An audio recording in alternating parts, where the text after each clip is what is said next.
नमस्कार दोस्तों, जय जोहार। मैं कौशल तिवारी और भीमिया संध्या में आपका स्वागत है। छत्तीसगढ़ में जांच एजेंसी अचानक सक्रिय हो जाती है जब कभी इस देश में चुनाव हो। और जिस तरीके से ईडी, सीबीआई, एसीबी, ईओडब्ल्यू की कार्रवाई चल रही है, उसे लेकर कई तरह के सवाल भी हैं कि क्या तमाम कार्रवाई विपक्ष को बदनाम करने के लिए, क्या तमाम कार्रवाई सिर्फ वसूलीबाजी के लिए है? क्योंकि जिन बड़े चेहरों के नाम थे अधिकारियों के, वे तो पकड़े जा नहीं रहे। विवेक ठान, दीपांशु काबरा फेहरिस्त है। यदि आप देखें तो प्रशांत ठाकुर, अभिषेक महेश्वरी, आरिफ शेख, अभिषेक पल्लव। तब ऐसी परिस्थिति में भूपेश बघेल के पुत्र चैतन्य बघेल की जमानत याचिका खारिज होने को लेकर बवाल क्यों मच रहा है, ये बड़ा सवाल है।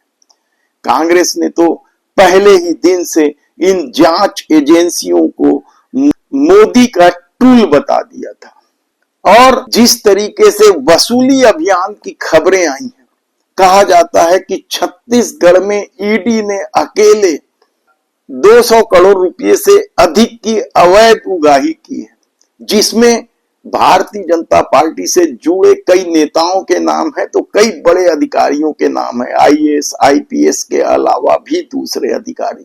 तब ऐसे में डीएमए फंड को लेकर एसीबी ने जब पिछले दिनों 3 जिलों में छापे की कार्रवाई की, डीएमए फंड को लेकर रेणु साहू, पूर्व आईएएस सहित कई लोग गिरफ्त में है। बड़ा घोटाला माना जा रहा है कोरबा जिले में, लेकिन हकीकत तो यह है कि डीएमए फंड का घोटाला अमूमन सभी जिलों से सुनाई दिया।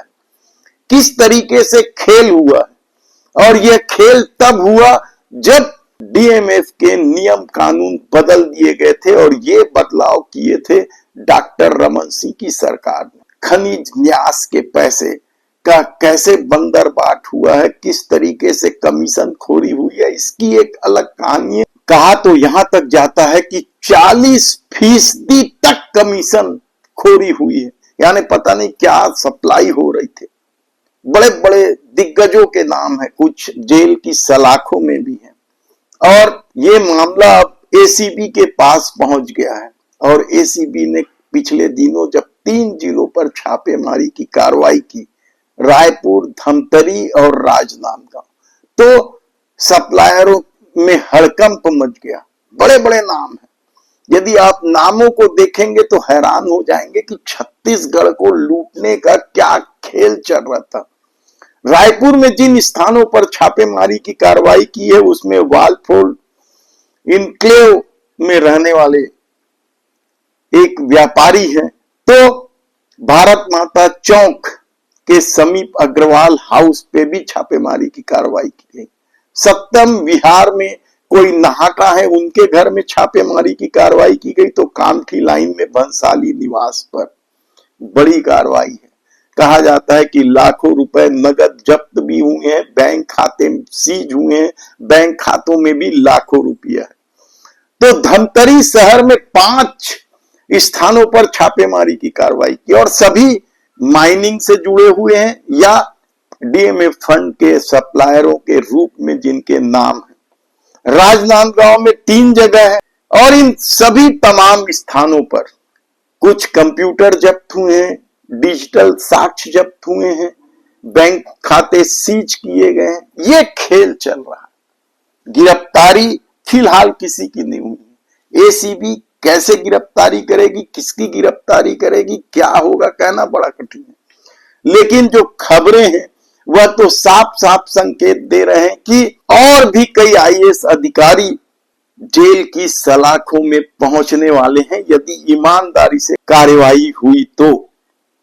ईमानदारी की बात हम इसलिए कह रहे हैं क्योंकि ईडी ने तो खुले तौर पर जिन अफसरों के नाम दिए हैं, विवेक ठान सबसे प्रमुख नाम है, वे तो खुलेआम घूम रहे हैं और अपनी संपत्ति बेचकर निकलने की कोशिश कर रहे हैं। ये चर्चा का विषय है। तो सीबीआई ने भी तो कई अफसरों के खिलाफ कार्रवाई की है, और सीधे सीधे कहा है कि ये अफसर महादेव सट्टा ऐप से 10-20 लाख रुपए महीने लेते थे, जिसमें आधा दर्जन नाम है। याद कीजिए आप उन नामों को। कितने बड़े बड़े अफसर हैं, आनंद छाबड़ा, आरिफ शेख, प्रशांत अग्रवाल, अभिषेक महेश्वरी, यानी नामों की फेहरिस्त है, लेकिन गिरफ्तारी किसी की नहीं हो रही है। तब जब सरकार इस वादे के साथ सत्ता में आई है कि भ्रष्टाचारियों को उल्टा लटकाकर सीधा कर देंगे। कोयला लेवी का अपना मामला है। कोयला लेवी में तो आईपीएस दीपांशु काबरा से भी पूछताछ हुई है, तो भोजराज पटेल और पारुल माथुर से भी पूछताछ हुई है। इसके अलावा कोयला घोटाले में अभी भी आधा दर्जन आईएएस और आईपीएस आधा दर्जन, यानी दोनों मिलाकर 1 दर्जन बड़े अफसर गिरफ्त से बाहर हैं। तब ऐसी परिस्थिति में सबसे बड़ा सवाल कांग्रेस कमेटी के कोषाध्यक्ष राम गोपाल अग्रवाल को लेकर है। क्या उसे जमीन निगल गई या आसमान ने गायब कर दिया है, कहना बड़ा कठिन। कई तरह की खबरें हैं, कई तरह का खेल सामने आता है। चर्चा इस तरह से बन गई है कि ईडी ने उनसे मोटी रकम ली है और भागने का मौका दिया है। मोटी रकम को लेकर तो ईडी पर वसूली को लेकर तो कई आईएएस आईपीएस अफसरों के नामों की भी चर्चा है। ऐसे में ईडी पर प्रताड़ना के भी तो आरोप है कि बड़े नेताओं का नाम दीजिए आप करके छोटे मोटे लोगों को खूब प्रताड़ित किया गया है। और इसमें से एक पप्पू बंसल की गवाही को इसी ढर्रे में माना जा रहा है कि ईडी के प्रताड़ना की वजह से ही उन्होंने भूपेश बघेल के बेटे चैतन्य बघेल का नाम दिया। तब ऐसे में देखना है कि जिन जिलों में एसीबी ने छापा डाला है, करीब 10-15 ठिकानों पर छापेमारी की है, जिसमें रायपुर में 4-5 है, धमतरी में 4-5 है, राजनांदगांव में 4-5 स्थान है। और ये सारे नाम बड़े नाम हैं, जिनकी पहुंच सत्ता के गलियारों तक होती है, सरकार किसी की भी रहे। यदि भूपेश बघेल के सरकार के दौरान इन लोगों ने काम दिया था, तो भारतीय जनता पार्टी की यानी इस डबल इंजन की सरकार के दौरान भी ये लोग बड़े काम कर रहे हैं। तब देखना है कि आने वाले दिनों में डीएमएफ फंड को लेकर और कुछ गिरफ्तारी होती है या फिर वसूली होती है।